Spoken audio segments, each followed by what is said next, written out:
Cześć, z tej strony Ola, witam na kanale Dzikie Wróble i zapraszam na kolejny film. Jak widzicie po tytule, dzisiaj będzie kolejny film z serii 2 tygodnie. Tym razem będą to 2 tygodnie z science fiction, jakoś tak mam ochotę na ten gatunek. Jeszcze kilka słów o samej serii. Założenie jest takie, że w tym okresie 2 tygodni czytam książki albo z konkretnego gatunku, albo z konkretnego wydawnictwa, albo konkretnego autora bądź autorki. Pojawił się do tej pory jeden film, 2 tygodnie z reportażem, jakiś czas temu i dzisiaj chciałam spróbować jeszcze raz tego samego formatu. Zobaczymy, jak on się przyjmie. Wydaje mi się, że to jest i fajne wyzwanie, i dodatkowa motywacja, żeby się skupić na jakimś konkretnym temacie. Ostatnio jakoś mam ochotę na science fiction, no to postanowiłam, że teraz zrobimy o tym.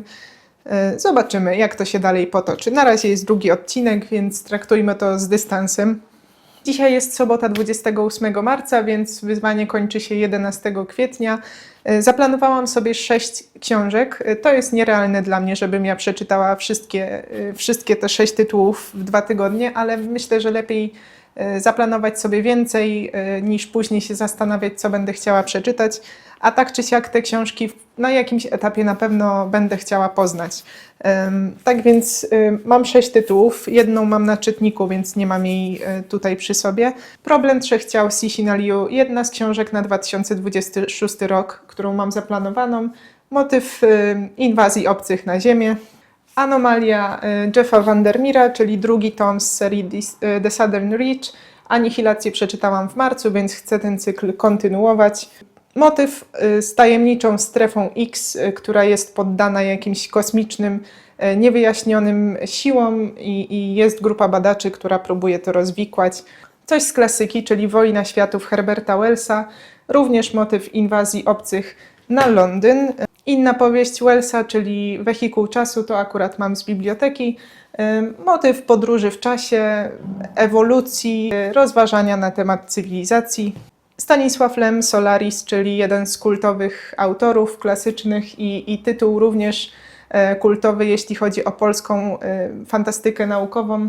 Trochę wstyd się przyznać, że jeszcze nie czytałam. Lema generalnie nie za dobrze znam, więc też na pewno chcę się z tym zapoznać. Motyw kontaktu z obcą cywilizacją. 6. książka, którą mam na czytniku, czyli projekt Hail Mary Andiego Weira. Dosyć popularna w ostatnim czasie książka za sprawą nowej ekranizacji. I tutaj mamy motyw zagubionego astronauty, który nie pamięta, kim jest i gdzie się znajduje, a to od niego zależy ocalenie przyszłości Ziemi. I tak się prezentują moje plany na 2 tygodnie. Na pewno będę więcej o tych książkach opowiadać w aktualizacjach, jak już zacznę je czytać. A tymczasem nie przedłużam, zapraszam na film. Miłego oglądania.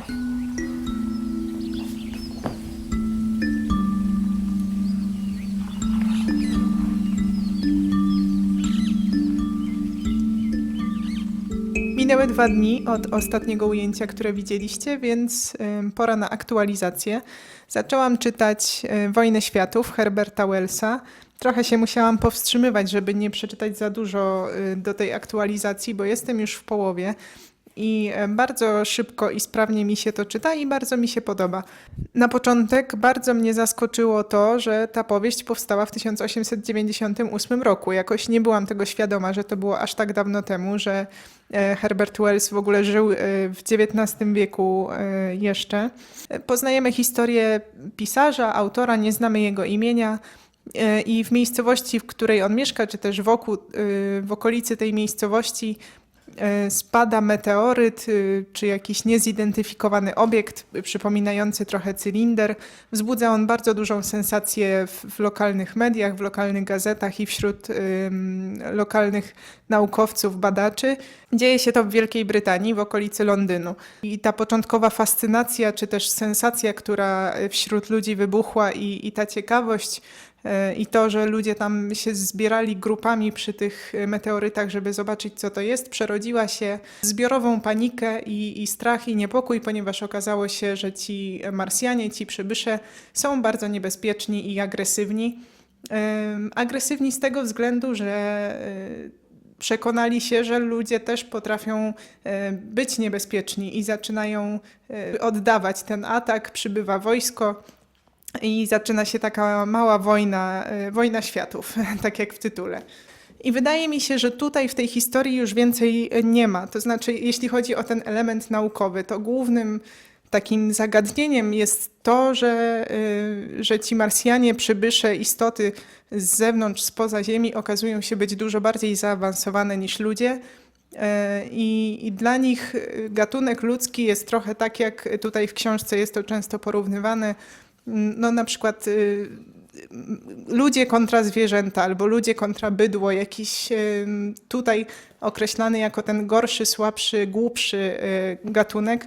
To, co tutaj jest też dużym elementem tej historii, jest sposób pokazania zachowań ludzkich w sytuacji no, jakiejś niewiadomej, czy też w sytuacji zagrożenia, co się później okazuje. To znaczy, mimo że ta powieść powstała pod koniec XIX wieku i to było już powiedzmy 130 lat temu, prawie 130 lat temu, no to nic się w zasadzie nie zmieniło, jeśli chodzi o zachowanie ludzi. Na początku pojawia się taka ciekawość, zainteresowanie, jakaś sensacja lokalna. Później okazuje się, że wybucha jakaś nie wiadomo skąd panika. Ludzie dostają szału, wykupują wszystko, bunkrują się i tak dalej, i tak dalej. No możemy sobie to wyobrazić, taki model zachowań. Ciekawe jest to, że ona jest osadzona jeszcze w epoce wiktoriańskiej, więc no ta stylistyka, ten klimat jest taki trochę kostiumowy, ale jednocześnie no i występuje tutaj ten zupełny absurd przybyszów i tych dziwnych stworów 30-metrowych, które chodzą i podpalają wszystko dookoła.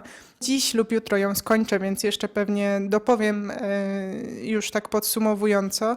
Zaczęłam też Anomalię, ale to dosłownie przeczytałam 20-30 stron, więc też o fabule jeszcze nie za dużo mogę powiedzieć. Jak przeczytam więcej, to coś na pewno powiem.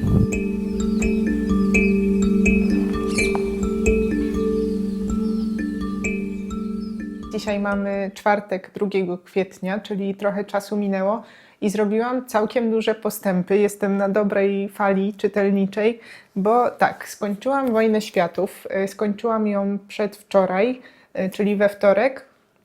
I w zasadzie nie mam zbyt wiele chyba do dodania, odkąd ostatnio omówiłam o tej książce. Ta druga część, którą czytałam później, była już trochę bardziej rozbudowana. Trochę się pomyliłam, mówiąc, że nie ma tutaj zbyt dużego wątku naukowego i zbyt wiele się tutaj nie dzieje, bo w tej drugiej części no, ta akcja trochę przyspieszyła, trochę bardziej się rozbudowała i też wkradło się nieco więcej szaleństwa w tych bohaterów, co też mi się podobało, bo no, oni przestali być trochę tacy jednowymiarowi, tylko rzeczywiście cała ta sytuacja miała na nich spory wpływ.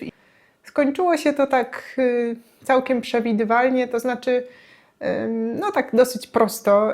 Niemniej ta historia mi się podobała i wciągnęłam się w nią dosyć mocno. Wiadomo, że z takiej dzisiejszej perspektywy no to nie jest to zbyt wymagająca, rozbudowana książka z gatunku science fiction, no ale trzeba wziąć pod uwagę to, że ona powstała 130 lat temu. Na pewno jest pionierska w jakiś sposób, była wówczas, mimo że już takich historii znamy mnóstwo, no to nie odczuwa się tego, że ona jest sprzed tylu lat. W ogóle ten schyłek XIX wieku, wydaje mi się, to była dosyć specyficzna epoka, no bo to znaczy to był koniec pewnej epoki i pojawiały się takie nurty tej wizji nad człowieka, nad istoty. Tak mi się wydaje, że to był ten okres w dziejach ludzkości, więc sprzyja to pewnie powstawaniu tego typu powieściom. Wojna Światów bardzo fajna. Oceniłam ją na 3 gwiazdki na Goodreadsie. Wczoraj to było. W ciągu jednego dnia przeczytałam Wehikuł Czasu, bo okazało się, że to jest dużo krótsza książka niż myślałam. Tą akurat mam z biblioteki. Tutaj jest dosyć długi wstęp teoretyczny na początku tej książki, a sama powieść ma około 100 stron, więc udało mi się ją przeczytać jednego dnia. Nie nagrałam żadnej aktualizacji z czytania, no bo nie miałam za bardzo możliwości. Ta powieść już podobała mi się trochę mniej niż Wojna Światów. Szczerze mówiąc, mniej mnie zaangażowała, bo nie była też... No tutaj ten element science fiction też był dosyć taki oszczędny. To znaczy bardziej potraktowałam tą książkę jako książkę taką fantastyczno-przygodową. Mamy postać podróżnika, któremu udaje się zbudować machinę, dzięki której jest w stanie się przenosić w czasie. W ogóle początek tej powieści to jest taka właśnie dyskusja na temat czasu i traktowania czasu jako czwartego wymiaru, który można zmieniać, w który można wnikać i właśnie poruszać się w nim. To było całkiem ciekawe. Podróżnikowi w czasie udaje się wyruszyć w dosyć odległą przyszłość do roku 802 701, jeśli dobrze pamiętam. Szybko odkrywa tam, że Ziemię zamieszkują takie stworzenia nieco przypominające ludzi, ale trochę takie miniaturowe wersje, tak zwany lud Elojów, który jest dosyć beztroski, infantylny, leniwy. W zasadzie nic takiego szczególnego nie robi poza zabawą i jedzeniem. Odkrywa również drugi lud, który zamieszkuje podziemia, a ten z kolei są to stworzenia ślepe, białe, takie pozbawione jakiegoś życia w sobie, trochę przypominające jakieś takie zdziczałe małpy, coś takiego. To jest oczywiście taki pretekst, podstawa do rozważań na temat tego, w jaką stronę idziemy my jako ludzkość, jak będzie rozwijało się życie człowieka na Ziemi, w którą stronę to skręci, jak to wykorzystamy. Tutaj też wyczuwam, że jednak u Wellsa ten motyw antyutopii chyba jest obecny w większości powieści. No bo tutaj wyraźnie to czuć, że że ludzkość potrafiła zbudować sobie, czy też wytworzyć takie otoczenie bezpieczne, niewymagające wysiłku, czy fizycznego, czy intelektualnego, no to doprowadza do pewnego regresu. Po prostu. W zasadzie jak teraz o tym opowiadam, to myślę, że całkiem w porządku jest ta powieść, chociaż tak jak mówię, Wojna Światów bardziej mnie zaangażowała. Ale to jest krótkie opowiadanie, więc też polecam każdemu, kto chciałby się z taką klasyką zapoznać. Trochę też udało mi się poczytać Anomalię. Jestem mniej więcej na 80. stronie, więc też jeszcze na początku. Tutaj w tej historii pojawia się nowy bohater, John Rodriguez, który jest nazywany kontrolerem. No i to jest kolejna postać, której zadaniem jest zbadanie strefy X. On pojawia się w tym instytucie badawczym, kiedy ekspedycja z poprzedniego tomu wraca do świata rzeczywistego. On przybywa tam do Instytutu Southern Reach, żeby przesłuchiwać te naukowczynie, które brały udział w tej ekspedycji 12. Wspólnie z kontrolerem jak na razie uczymy się topografii Instytutu i pracowników, którzy tam przebywają, uczymy się relacji między nimi i już na samym początku wkrada się jakiś niepokój, bo nie wszyscy grają do jednej bramki i mają jakieś tajemnice, więc coraz więcej pytań się pojawia zarówno o strefę X, jak i o cały ten projekt wysyłania ekspedycji i badania tego miejsca. Więc robi się ciekawie. Mnie ta historia na razie nadal interesuje, więc będę to czytać dalej. No i to by było na tyle, jeśli chodzi o tą dzisiejszą aktualizację. Zostało jeszcze nieco ponad tydzień. 2 książki już zaliczone, więc fajnie. No zobaczymy jeszcze, za co się teraz zabiorę, ale na pewno Anomalię czytam dalej i wkrótce przybywam z kolejną aktualizacją.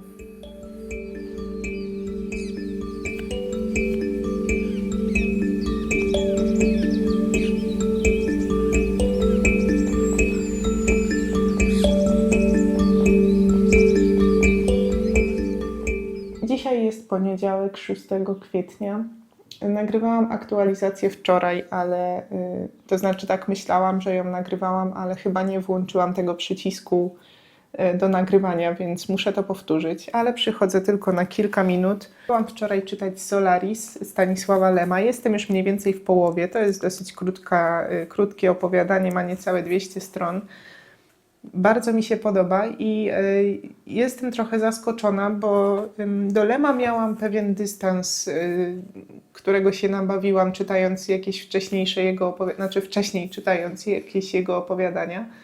A tutaj już od samego początku zaczęła mi się ta historia podobać i już nawet porównując to do Wellsa, którego czytałam, to jest dużo mniej przygodowe, dużo mniej takie zabawne, można powiedzieć. To znaczy tutaj już od samego początku jest niepokój, jest jakieś niebezpieczeństwo, jakaś niewiadoma, o której nie za dużo wiemy. Historia zaczyna się przybyciem Kelvina, czyli głównego bohatera, na planetę Solaris, którą ludzie zaczęli badać od jakiegoś czasu. Na tej planecie już przebywało 3 innych naukowców, ale szybko okazuje się, że jeden z nich nie żyje, bo zginął w dziwnych, niewiadomych, niewytłumaczalnych okolicznościach, a ci pozostali 2, którzy tam jeszcze przebywają, nie są w ogóle skłonni do rozmowy, do jakiejś pomocy, wytłumaczenia.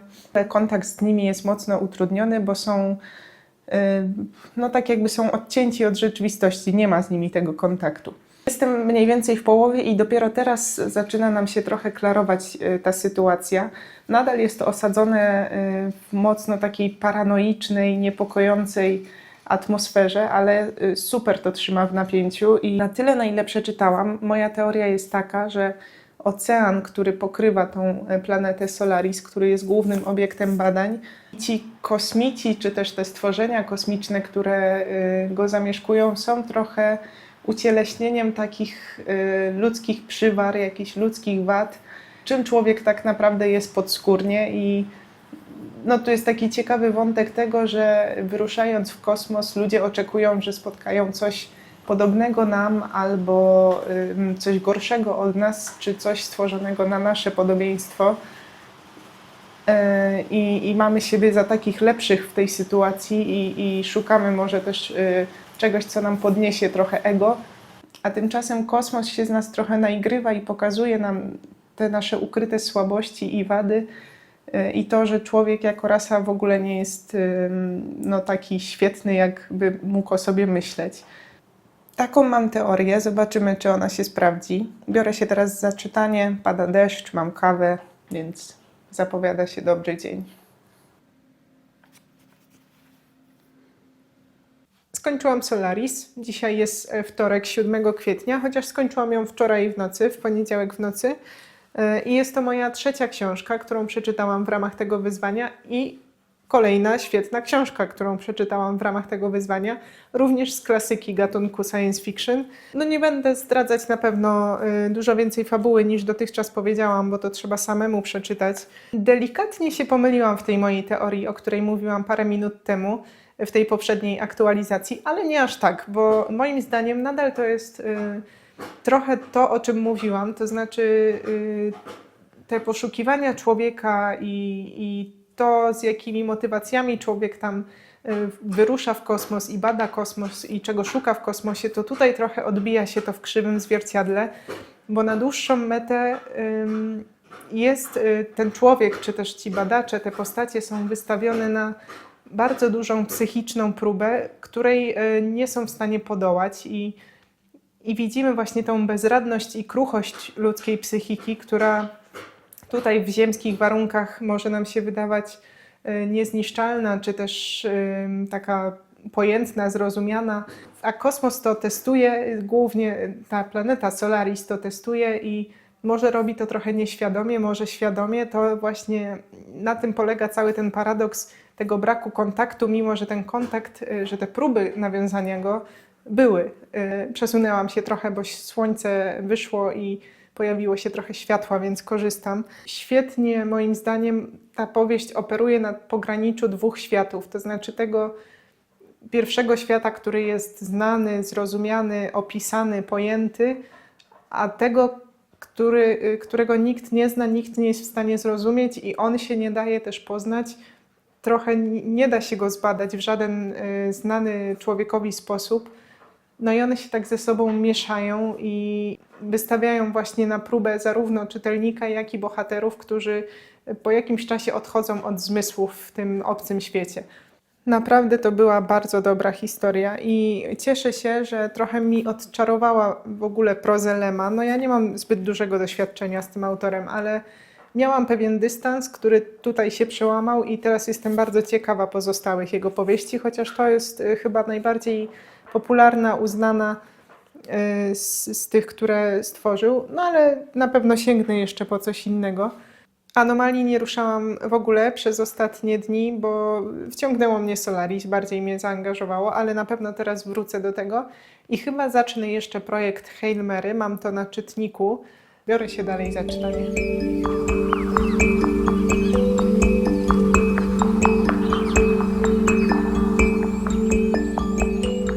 Przychodzę już na zakończenie tego filmu, bo jest dosyć długi. Minęły 2 tygodnie, dzisiaj jest 12 kwietnia, czyli niedziela. Jesteśmy dzień po zakończeniu 2 tygodni z science fiction. Udało mi się przeczytać 4 książki. Uważam, że to jest całkiem nieźle jak na mnie. I całkiem dobrze trafiłam z tymi książkami. Przeczytałam 3 świetne książki, jedną trochę słabszą. Przejrzyjmy jeszcze szybko te książki. Wojna światów Herberta Wellsa. Ja miałam to wydanie z Bellony z 2023 roku. Ciekawa historia o wojnie totalnej, o inwazji obcych. Jedna z pierwszych takich wizji inwazji obcych, klasyka gatunku. Bardzo polecam. Tego samego autora Wehikuł czasu. To wydanie jest akurat z Biblioteki Narodowej z 1985 roku. Symboliczna, fajna opowieść o degeneracji, o regresie cywilizacji i społeczeństwa. Trochę w takim przygodowym ujęciu, momentami zabawna, momentami przejmująca. Fajne rozważania, też bardzo polecam. Solaris Stanisława Lema to akurat z wydawnictwa literackiego z 1976, też mam z biblioteki. To jest najlepsza książka, którą przeczytałam przez te 2 tygodnie i w ciągu tego wyzwania. Piękna, przejmująca historia o kruchości, o słabości ludzkiej psychiki, o desperacji, przy okazji osadzona w ciekawym, kosmicznym świecie. W ostatnich dniach wyzwania udało mi się przeczytać 4. książkę, czyli Anomalię, 2. tom z serii The Southern Reach autorstwa Jeffa Vandermeera. Ja mam to wydanie z wydawnictwa Znak 2025. Uważam, że bardzo duży spadek jakości w porównaniu z pierwszym tomem i zupełnie niewykorzystany potencjał tej historii. To znaczy, ta książka ma 400 stron. Mogłaby być krótsza o 200 stron, byłaby trochę lepsza i ta akcja byłaby nieco żywsza niż jest, bo tak naprawdę tutaj praktycznie nie ma akcji w tej książce. Ona się dzieje w ostatnich 40-50 stronach. Trochę to jest jak odcinek Gry o Tron, który trwa 50 minut i przez 45 minut nic się nie dzieje, a przez ostatnie 5 dzieje się wszystko, żeby tylko zachęcić do następnego odcinka. To jest ta książka właśnie, ona jest tak zbudowana. Jeśli chodzi o historię w tym tomie, no to tak w skrócie, nadal mamy postać biolożki z 1. tomu, która po powrocie ze strefy X trochę traci swoją tożsamość, gubi takie poczucie tożsamości, nie wie kim jest, trochę nie pamięta albo udaje, że nie pamięta, kim była w poprzednim życiu, zanim zaczęła badać strefę X. Drugim głównym bohaterem jest John Rodriguez, czyli kontroler, który przejmuje stanowisko dyrektora tego instytutu badawczego i ma za zadanie po prostu dalej kontynuować badania, przy okazji przesłuchiwać te badaczki, które w 1. tomie wyruszyły do strefy X. Na tym polega cała ta książka, to znaczy opiera się na tych przesłuchaniach, opiera się na historii kontrolera, na jego przemyśleniach, jego życiu, wspomnieniach. To jest dla mnie zupełnie nieciekawe, w ogóle mnie ta postać nie ciekawi i to, że tak w zasadzie to się kręci trochę wokół niczego i sprowadza się do tej akcji, która dzieje się na 50 stronach, nie rozumiem. Może nie zrozumiałam jakiegoś podprogowego wątku tutaj, ale bardzo duża strata, jeśli chodzi o plastykę. To ten 2. tom w ogóle nie opiera się na tej grozie i na tym napięciu i tej tajemnicy, która była mocno wyczuwalna w 1. tomie. No szkoda, bo to był główny element, który mnie przyciągał w ogóle do tej historii, a tutaj tak przeczytałam, żeby już skończyć przeczytać, ale w ogóle mnie to nie wciągało.